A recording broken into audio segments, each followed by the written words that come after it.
Bien, buenos días a todos de nuevo y vamos a ocupar esta hora, como ya os dije ayer. Ya veis que yo no tengo muy en cuenta si son 2 horas o 1 hora, ¿vale? O sea, vosotros mismos id manejando los tiempos, ¿vale? Sois mayorcitos, entonces no significa que ahora hoy dedico esta hora y ayer 2 y a lo mejor me da más materia hoy que ayer que tenía 2, ¿vale? Vosotros mismos ya os dije que cada semana vamos a ir trabajando un principio, ¿vale? Entonces, yo mi idea es, por una parte, el primer día, dar un poco el esquema de lo que es ese principio, subrayar lo más básico, y al segundo día ofreceros un artículo, ¿vale? de algún profesor o algún texto que pueda reforzar ese tema, ¿vale? Ya os dije que son principios importantes.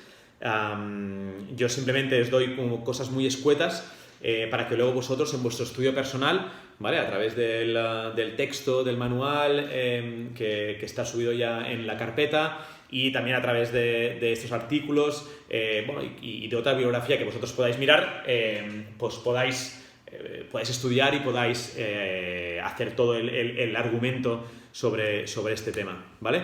Entonces veréis que tenéis ya en la carpeta un artículo del profesor Michael Schuyans, que se titula La dignidad de la persona humana, principio básico de la doctrina social de la Iglesia, ¿vale? Ayer ya en el esquema que os puse ya os empecé a introducir este principio y vamos ahora a concluirlo, y creo que ya el título, ¿no? Por eso os lo traigo, ¿no? Os saco a colación, porque ya el título del artículo subraya muy bien la importancia, ¿no? de este principio, ¿vale? Principio básico de la doctrina social de la Iglesia. Antes de entrar,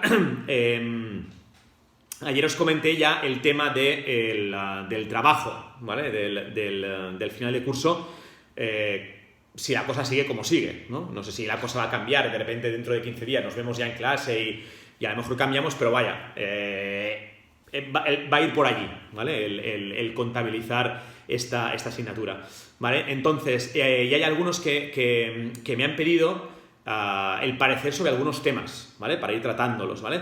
No me parece mal, ¿vale? Algunos tenían alguna ya noticia en la cabeza, y a partir de esta noticia, con los principios que yo vaya dando semana tras semana, pues uno va empezando ya a pensar al menos en la cabeza de la estructura del estudio, ¿vale? Del trabajo. Entonces, os voy a dejar mi mail, que pensaba que os había dado, pero me he dado cuenta de que no, ¿vale? Para que libremente, cuando queráis, me podáis consultar, ¿vale? Me podéis consultar, oye, me gustaría tratar este tema, ¿vale? ¿Por qué? Porque la idea sería que no tratáramos todos el mismo tema, sino que por orden de llegada, ¿no? Pues voy a tratar este tema, ¿vale? No sois muchos, a mí me gustaría que fuera un poco, digamos, plural, ¿vale? Para que se pudieran tratar muchos temas de los que trata la doctrina social de la Iglesia, ¿vale? Si en el caso en el que pudiéramos encontrarnos, a mí me gustaría que esto pudiera ser público, ¿vale? Es decir, que esta presentación la pudierais hacer delante de todos, ¿vale? De tal manera que pues también aprendemos con el trabajo de los demás, ¿vale? No solo con el que pueda hacer yo, lo que podáis leer, sino con la forma de presentar vuestros trabajos. Es una forma también de enriquecernos a nosotros, ¿no? Y generar preguntas que se puedan hacer, no para fastidiar la nota, sino para enriquecer pues todo el estudio que estamos haciendo este año, ¿vale? Entonces, si queréis apuntar mi mail, y así lo tenéis, es Marc, terminado en C, M-A-R-C, y todo seguido Estela, ¿vale? Estela como el niño, como el nombre de niña, ¿vale? No a lo italiano, sino Estela como suena, S-T-E-L-A, ¿vale? @hotmail.com, ¿vale? marquestela@hotmail.com. Entonces me podéis escribir y me podéis proponer temas, o si tenéis dudas, o si necesitáis más biografía de algún punto en concreto, lo que queráis, ¿vale? Tened la libertad absoluta para poder escribirme, ¿de acuerdo? Entonces, como os decía, dignidad de la persona humana, principio básico de la doctrina social de la Iglesia, ¿vale? Podríamos decir que es el principio básico, que es el primer principio, que es el corazón, el alma de toda la enseñanza de la Iglesia, ¿vale? ¿Por qué? Porque es un principio que diríamos que es la fuente de todos los demás principios de la doctrina social de la Iglesia. Como principio a partir del cual se construye, ¿no? Es decir, yo tengo que comprender qué es, ¿no? esa persona humana para que luego puedan surgir esos principios que, como decía ayer, yo puedo valorar o pueden ser, me pueden ayudar a mí a la hora de tomar decisiones como dentro de una sociedad, ¿no? Teniendo en cuenta, partiendo de lo que es, quién es, ¿no? esa persona humana, ¿no? Por eso veréis que en el artículo que os he dado parte precisamente de la aportación de la filosofía, ¿no? Es decir, ¿qué me aporta la filosofía al respecto del concepto de persona humana? ¿Vale? Son temas que habéis estudiado, pero que en este artículo vuelve a tratar lo básico, y por eso creo que es necesario, ¿no? Que es bueno, os lo dije al principio del curso, ¿no? La antropología filosófica, tanto como la antropología filosófica como la antropología teológica, es fundamental a la hora de dialogar, ¿no? con la gente de nuestra sociedad, ¿vale? Comprender y partir de la misma base de qué es la persona humana, ¿vale? Entonces veis que en el artículo parte de qué me aporta a mí la filosofía, luego pasa a decir qué me aporta a mí, qué me aporta la teología, ¿no? Es decir, qué dice la Biblia y qué dice la tradición de la Iglesia respecto a la persona humana, para luego, veréis que ya vuelve, ¿no? Entra en lo que son los principios básicos de la doctrina social de la Iglesia, para destacar precisamente cómo la persona es el centro de esos principios, ¿vale? Y va tratando cada uno de los principios y va subrayando cómo el por qué, diríamos, ¿no? La persona está en la base, ¿no? Para terminar este artículo, me parece interesante con un tema pues que ya es candente, ¿no? Como es el tema de la libertad religiosa, ¿no? Como fundamento también de la solidaridad, ¿no? Recordáis que al inicio del curso, cuando ponemos las bases de la asignatura, hablábamos de ese ser social, ¿no? Y de esa sociabilidad y de esa solidaridad que caracteriza a la persona humana, ¿no? Pues esa solidaridad, ¿no? Es la que lleva a esa libertad religiosa, la que nos lleva también, ¿no? A esa solidaridad, ¿vale? Me parece un artículo que es interesante, ¿vale? Entonces, la dignidad esencial, ¿no? Del ser humano, la dignidad humana, es precisamente idéntica para todos, ¿vale? Y pertenece a todos, ¿vale? Idéntica para todos y pertenece a todos desde el momento de la concepción hasta la muerte natural, ¿no? ¿Por qué? Porque se sustenta en una base que es la misma para todos, que es precisamente esa dignidad humana, ¿no? Y esa dignidad me viene precisamente del ser nosotros creados a imagen y semejanza del Creador, ¿vale? Lo dice el Génesis, recordáis que lo leímos creo al inicio del curso, tú y yo creados a imagen y semejanza de ese Dios que es creador, de ese Dios que es amor, de ese Dios que es comunión, ¿vale? Y por tanto me lleva a mí a descubrir que la esencia de mi vida es el amar, el ser amado y el entrar en comunión con los demás. Y, por tanto, también esa vocación a la comunión con Dios, ¿no? Un Dios que me llama no solo que me crea y no solo que me llama a la comunión entre nosotros, sino que además me llama a la vocación, a la comunión, con Dios, ¿no? Y de ahí me viene esa dignidad, ¿no? Ser creado a imagen y semejanza de Dios y además ser vocacionado, ¿no? Ser llamado a esa comunión con Dios, ¿no? A esa unión íntima con el Señor, ¿no? Y, por tanto, de ahí me viene esa dignidad, ¿no? Que pertenece para todos, ¿vale? No hay persona humana que no lo tenga y que es idéntica, ¿no? No es que unos tengan más o menos, ¿no? Sino que esa dignidad es la misma, ¿no? Por tanto, el hombre ha recibido de Dios su inalienable dignidad, ¿no? No nos la damos nosotros, sino que me viene, ¿no? Y esa ha sido precisamente después, incomparablemente, esa vocación, esa dignidad, que me ha dado Dios, ha venido luego elevada y ha venido, podríamos decir, en cuenta su máxima explicación en la redención del Señor, ¿no? Es decir, hasta tal punto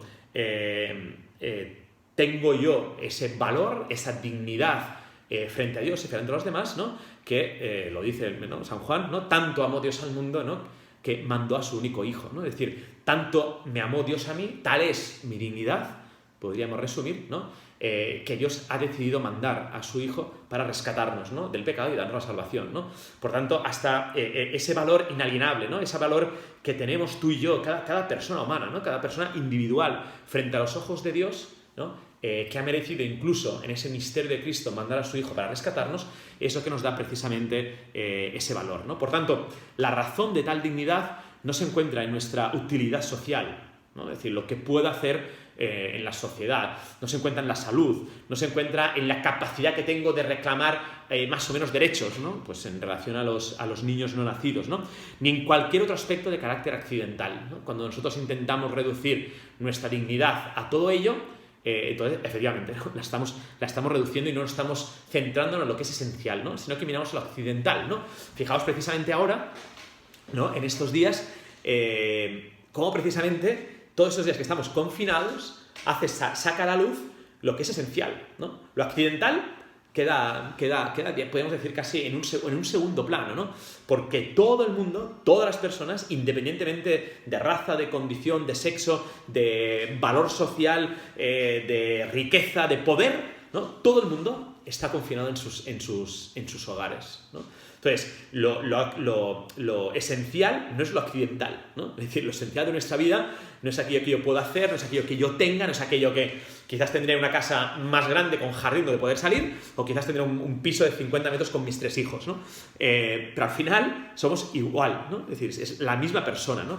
Y por tanto eso es lo esencial, ¿no? Es decir, la persona humana, aquello que somos, independientemente de todo lo que me adorna, ¿no? De ahí me viene, ¿no? esa dignidad, ¿no? Por eso, ¿no? Los no nacidos, por eso los minusválidos, los enfermos terminales, ¿no? Tienen la misma dignidad que todas las personas humanas, ¿no?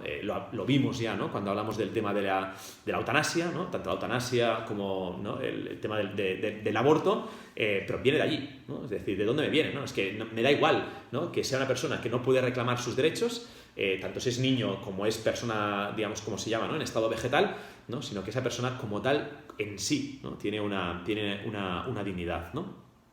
Por eso, tal dignidad, a pesar de estar relacionada, ¿no? con las cualidades que el hombre posee en sí mismo, como puede ser el alma, como puede ser la inteligencia, es sobre todo algo de relativo a Dios, ¿vale? Algo de relativo a su imagen, ¿no? Dice el compendio en el número 131.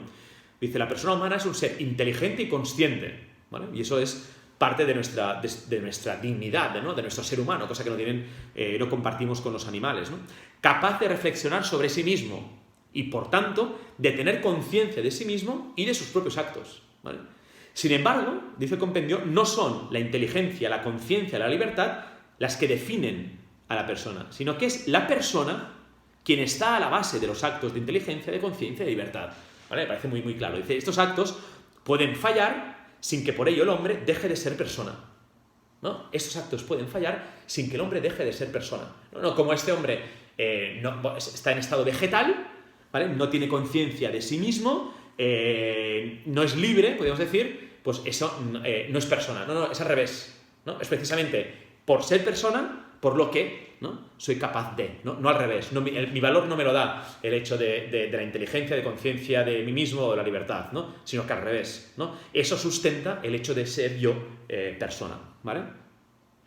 Por tanto, el alto valor de la dignidad de cada persona postula su pleno respeto por parte de todos, ¿no? Pero todavía más, ¿no? No solo el respetarme, no solo es el aceptar el que está a mi lado, ¿no? Sino también además el tema de la promoción, podríamos decir, ¿no? Del desarrollo de cada persona humana, ¿vale? Y tal el empeño, podríamos decir, ¿no? Es decir, tal empeño recae en cada uno de nosotros de promover el desarrollo integral, como venimos diciendo a lo largo de todo el curso, el desarrollo integral de toda persona humana, ¿vale? Yo, frente a la persona que tengo a mi lado, de cualquier raza, condición, tal, esa persona no solo la debo respetar, ¿no? Porque tiene mi misma dignidad, sino que además tengo que hacer yo lo posible por promover el que esa persona que está a mi lado pueda desarrollarse, pueda crecer integralmente, ¿no? En todos los aspectos que lo definen como tal, como persona humana, como ser humano, ¿vale? Tal exigencia, evidentemente, recae sobre todo sobre las instituciones políticas y sociales, ¿no? Y sobre sus responsables, ¿vale? Por tanto, el hombre-persona, ¿vale? El hombre-persona es el sujeto y es el centro de la sociedad, ¿no? Por eso, podríamos decir que el objetivo de los gobiernos, de las estructuras y las instituciones políticas, ¿no? Es la realización, ¿no? Y eso me parece importante, ¿no? O sea, ¿cuál es el objetivo que tengo yo como Estado, ¿no? Como institución? La realización de las condiciones culturales y sociales que permiten a las personas el crecimiento de sus capacidades y el alcance de sus necesidades más legítimas, ¿vale? Ese es el papel del Estado, ¿no? El papel del Estado no es el de adoctrinar, no es el de decir cómo tengo que pensar, no es el de imponer, sino al revés. El objetivo es la realización, ¿vale? Insisto, repito, la realización de las condiciones culturales y sociales, ¿no? Eso es lo que yo tengo que mantener, ¿vale? Que hay unas condiciones culturales y sociales que se den en mi ciudad, en mi comunidad autónoma, en mi país, ¿no? Que permitan el crecimiento de las personas, ¿vale? En sus capacidades y pueda ayudarles a alcanzar los fines, sus necesidades más legítimas, ¿vale? De cada uno de ellos, ¿vale? Este es el objetivo de las instituciones y de las estructuras políticas, ¿vale? Y de las estructuras organizativas, ¿no? Cualquier organización también debe promover lo mismo, ¿no? Es decir, en el seminario, ¿no? Por volver a los ejemplos típicos que siempre ponemos, ¿no? Es decir, ¿cuál es el papel del seminario como estructura, como institución? Realizar las condiciones sociales y culturales que os permitan a cada uno de vosotros, a de las personas que viven, que se desarrollan en esa sociedad, el crecimiento de sus capacidades, podríamos decir el crecimiento de sus capacidades humanas, espirituales, con el fin de responder a una llamada, para poder alcanzar sus necesidades más legítimas, ¿no? Es decir, para vosotros poder crecer en esa vocación sacerdotal, debéis responder a esas necesidades que tenéis, ¿no? Pues necesidades espirituales, necesidades humanas, necesidades pastorales, necesidades afectivas, ¿no? A estas necesidades se deben dar las condiciones necesarias para que vosotros podáis responder a ello y alcanzar ese fin, ¿no? Para el cual estáis ahora en este momento en esa sociedad, como es el de, si Dios quiere, ser ordenados un día sacerdotes, ¿vale? Entonces, no solo en las sociedades, estructuras e instituciones políticas, sino también en cualquier estructura e institución, promover las condiciones sociales y culturales para, ¿de acuerdo? Entonces, en ese sentido, la Iglesia defiende la dignidad de toda persona humana, como no puede ser de otra manera, contra todo tipo de esclavitud o de manipulación que pueda disminuir su dignidad, ¿vale? Entonces, la dignidad esencial de todo ser humano es el fundamento de la radical igualdad, ¿vale? La radical igualdad de todos los hombres, ¿vale? La igualdad no viene dada por motivos de razones éticas, sociales, religiosas, culturales o incluso la misma forma de pensar como yo, ¿no? Si piensas como yo, entonces, ¿no? Sino que precisamente me viene de lo que soy, ¿no? Y demuestra, por tanto, los errores, las injusticias que comportan cualquier tipo de discriminación provocada por esos motivos que os decía ahora, ¿vale? Junto a la fundamental igualdad entre todos los hombres, es también necesario, como veíamos ya con el tema del pluralismo político, es necesario también destacar, tener en cuenta las inevitables desigualdades que se dan, ¿no? Es decir, gracias a Dios, cada uno de nosotros somos diferentes, ¿no? Somos diferentes en la forma de todo, ¿no? De ver el mundo, de ver la Iglesia, de hacer las cosas, ¿no? Lo veíamos ahora también en la Iglesia, ¿no? En estos días, como seguramente lo habéis leído, ¿no? Como había dentro de la Iglesia, tristemente, porque es muy triste, pero bueno, no solo se daban diferentes formas pastorales de poder hacer frente a estos momentos de confinamiento, ¿no? Sino que además las criticaban, ¿no? Es decir, pues el rector del Redemptoris Mater, ¿no? Pues Pablo, y el rector del Mater Dei, ¿no? También Juan Carlos, ¿no? Cada uno por su cuenta, pues ha estado, hasta hace poco, si no es que todavía lo hace, retransmitiendo las Eucaristías a través del YouTube, ¿no?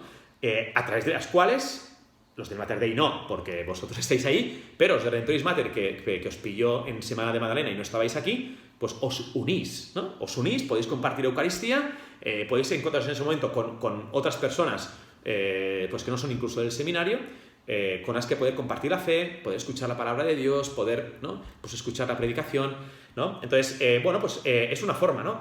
Es una forma mejor o peor que la de fulanito, me da igual, no lo sé, no tengo ni idea, ¿no? Pero es la forma que el rector del Redemptoris Mater, que el rector del Mater Dei, pues han tenido de poder cuidar a sus seminaristas o de poder cuidar a su gente, a sus chicos del seminario menor, a sus familias, poder cuidarlos de esta manera, ¿no? Entonces, evidentemente que hay desigualdades. Vosotros dirá, oye, pues esto a mí yo no lo veo, pues yo hago otra cosa, ¿no? Entonces, es perfecto, ¿no? Esto enriquece la vida social, esto enriquece la Iglesia en cuanto se pueda vivir en una armonía complementaria, ¿no? Y no caigamos, ¿no? Como esta mañana criticaba el Papa en la homilía, ¿no? Seguramente no lo habéis leído, pero esta mañana el Papa, cuando hablaba de las primeras comunidades de los cristianos, ¿no? Hablaba de tres vicios, ¿no? En los que podemos caer, ¿no? En nuestras comunidades parroquiales, diocesanas, seminarios, ¿no?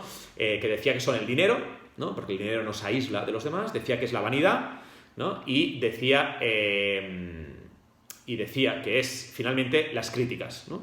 Las críticas y las murmuraciones, ¿no? Pues algo que ya sabemos que el Papa pues lo tiene muy, muy, muy en el corazón, ¿no? Pero es que es verdad, ¿no? Ya os digo, a mí me duele, ¿no? Me ha dolido, ¿no? Estos días decir, pero ¿cómo este obispo critica a los sacerdotes que están a través de los medios de comunicación intentando cuidar a tal, ¿no? O cómo ¿no? El otro, que a lo mejor no es, que el otro que está intentando y es muy moderno y usa cualquier tecnología, está criticando a otro que no lo hace y a saber por qué, ¿no? Pues por qué no lo hace, ¿no? Pero decir, no, las desigualdades, cuando no me lleven precisamente a injusticias, ¿vale? Pero las desigualdades dentro de la Iglesia, dentro de cualquier sociedad, enriquecen siempre, ¿no? Siempre que lleven a esa complementariedad y siempre que lleven al respeto y al reconocimiento del otro, ¿vale? Esa dignidad, ese reconocimiento, esa esencial igualdad en dignidad viene reconocida no solo a las personas individuales, sino también a los grupos y a los países, ¿no? Que con demasiada frecuencia, de hecho, ¿no? El lugar de nacimiento comportan una notable desigualdad en cuanto al desarrollo, a las potencialidades de desarrollo que puedan tener de vida, de cultura, de lo que sea, ¿no? Entonces, es verdad que en esa dignidad a veces se habla pues de las personas que viven, ¿no? En un país o en un continente con un cierto desprecio, ¿no? O con una cierta desigualdad, ¿no?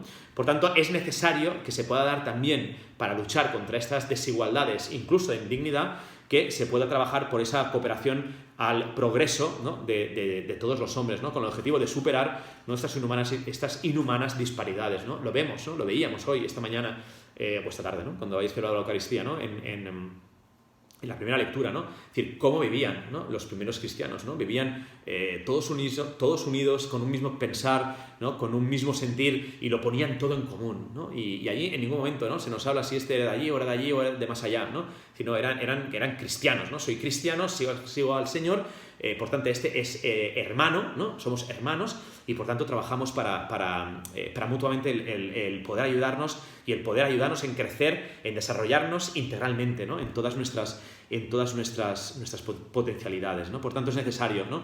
Una actividad que por parte también de la Iglesia, ¿no? De toda la sociedad, pero también por parte de la Iglesia, en la que sea una actividad comprometida, ¿no?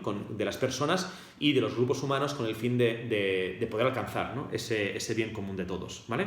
Entonces, esas son las 4 ideas básicas, porque este tema lo conocéis, habéis estudiado antropología filosófica, creo que habéis estudiado ya antropología teológica, habéis visto ética, en fin, yo creo que es un tema que lo sabemos, que lo conocemos, pero como podéis leer en el artículo, ¿no? Pues es el principio básico sobre los cuales vamos a desarrollar todos los demás, ¿vale? Entonces, la semana que viene vamos a ver el principio del bien común, ¿vale? Importantísimo. También, ¿no? ¿Por qué? Porque es eso a lo que todos hemos estado repitiendo, ¿no? Mucho a lo largo de estos meses, ¿no? Que ese es el fin, ¿no? El poder alcanzar el bien común, ¿no? Entonces vamos a comprender qué significa ese bien común que tantas veces oímos, ¿no? Incluso en nuestros pastores, ¿no? Pues os lo puse, ¿no? El día que salió elegido el cardenal Omeya como presidente de la Conferencia Episcopal Española, ¿no? Sus declaraciones fueron: vamos a ayudar, vamos a poner toda nuestra cooperación para poder alcanzar juntos el bien común, ¿no? Pues bien, vamos a intentar ver qué es esto del bien común, ¿de acuerdo? Pues nada, cualquier duda, como os decía, me consultáis, y si no, os deseo que paséis otra feliz nueva semana de Pascua.